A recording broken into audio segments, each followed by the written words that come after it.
Tienes una PlayStation, o la tuviste, la consola que aplastó a todas las demás, pero hay algo que casi nadie sabe, esa consola nunca debió ser de Sony, era de Nintendo. Tenía su nombre, tenía sus prototipos ya fabricados, y Nintendo la tiró a la basura. No por dinero, no por un fallo técnico, por orgullo. En una sola tarde, delante de la prensa de toda la industria, Nintendo dejó a Sony plantada y la humilló en público. Lo que Nintendo no sabía es que esa humillación no hundió a Sony, la transformó. De esa rabia nació la consola que 10 años después iba a destronar a Nintendo y cambiar los videojuegos para siempre. Esta es la historia de cómo el imperio más poderoso del sector fabricó, con sus propias manos, al monstruo que lo iba a devorar. Para entender la traición, primero hay que entender lo intocable que se sentía Nintendo a finales de los años 80. Después del crash que casi mató a los videojuegos, ese del que ya hablamos en el video de Atari, Nintendo no solo revivió la industria, prácticamente se quedó con ella.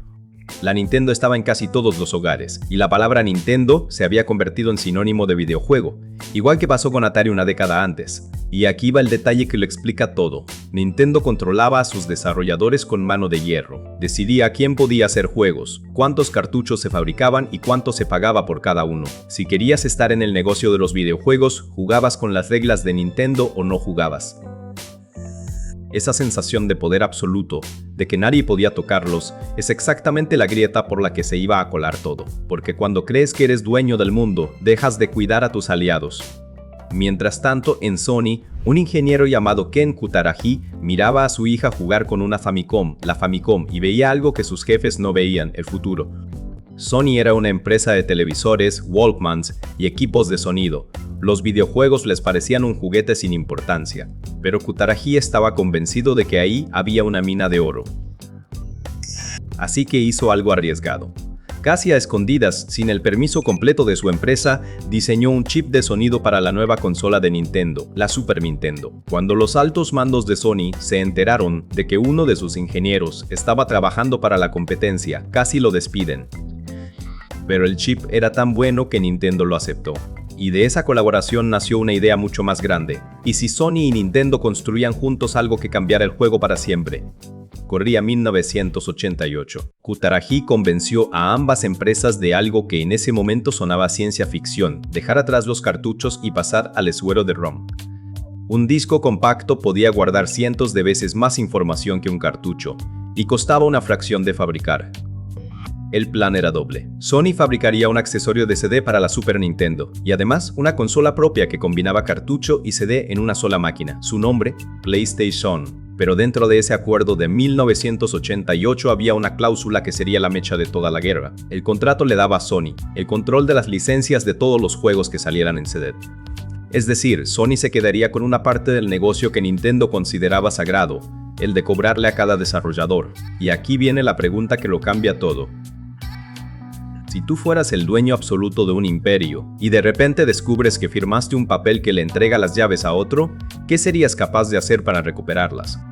Hiroshi Yamauchi, el presidente de Nintendo, leyó esa cláusula y montó en cólera. Para él, ceder el control de las licencias era impensable, pero en lugar de renegociar de frente con Sony, hizo algo mucho más frío.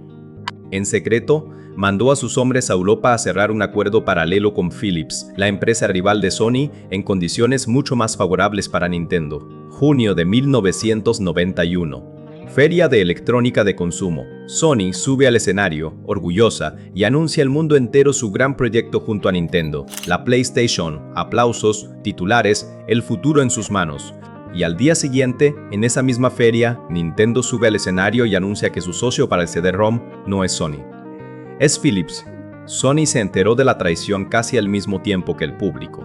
Habían quedado en ridículo frente a toda la industria. El socio con el que llevaban 3 años trabajando los acababa de dejar plantados delante de las cámaras. Para mí, ese es el momento exacto en que Nintendo, sin saberlo, encendió la mecha. Lo que pasó después dentro de Sony es lo que convierte esta historia en leyenda. Kutaragi estaba furioso. Pero en lugar de rendirse, fue a ver al presidente de Sony, Norio Oga, y le propuso una locura: olvidar a Nintendo y construir su propia consola, sola, para competir de frente contra el gigante. Era una apuesta enorme. Sony no sabía nada de hacer videojuegos. Estaban entrando a una guerra contra la empresa que dominaba el mercado entero. La mayoría de los ejecutivos pensaban que era un suicidio. Pero Oga seguía igual de humillado que Kutaragi. Y la historia cuenta que su respuesta fue tan simple como brutal: hazlo. 2 palabras. Esas 2 palabras fundaron PlayStation. Habían fabricado entre 200 y 300 prototipos de aquella consola conjunta que nunca salió. Sony tomó todo ese trabajo, toda esa rabia, y la convirtió en un arma. Diciembre de 1994. Sony lanza la PlayStation. Y aquí es donde la arrogancia de Nintendo le pasa la factura completa. Mientras Nintendo se aferraba con orgullo a los cartuchos, caros de fabricar y de poca capacidad, Sony hizo justo lo contrario. Abrazó el CD. Eran baratos, enormes en capacidad y sobre todo, fáciles para los desarrolladores. Y ahí estuvo el golpe maestro. ¿Recuerdas cómo Nintendo trataba a sus desarrolladores? ¿Con mano dura y reglas asfixiantes? Sony hizo lo opuesto. Les abrió las puertas, les bajó los costos, los trató como socios. Uno por uno, los estudios que estaban hartos de Nintendo se pasaron a PlayStation. Cuando Nintendo por fin sacó su consola nueva, la Nintendo 64, en 1996 ya era tarde. Y seguía con cartuchos. Los números del final no dejan lugar a dudas. La PlayStation vendió alrededor de 102 millones de unidades. La Nintendo 64, alrededor de 33 millones, más del triple. La empresa que no sabía nada de videojuegos había aplastado a la que se creía dueña de todo. Y aquí está lo que más me impacta de toda esta historia. Nintendo no perdió por falta de talento. Tenía a Mario, tenía a Zelda, tenía las mejores franquicias del planeta, perdió por creerse intocable. Trató a un socio como un estorbo, trató a sus desarrolladores como súbditos y asumió que nadie se atrevería a desafiarlo. Esa arrogancia no destruyó a Nintendo, pero sí le costó el trono durante 2 generaciones enteras. La lección es la misma que vimos con Atari, con Kodak, con Nokia. A los imperios casi nunca los mata el enemigo de afuera, los mata la certeza de que son invencibles. Sony no le robó el mercado a Nintendo. Nintendo se lo regaló en una feria delante de todo el mundo. Si esta historia te dejó pensando, te va a interesar la de la empresa que tenía el futuro en las manos y decidió esconderlo. El video de Kodak está aquí en la pantalla. Y si quieres más caídas de gigantes, suscríbete, porque ningún imperio cree que el próximo en caer va a ser él.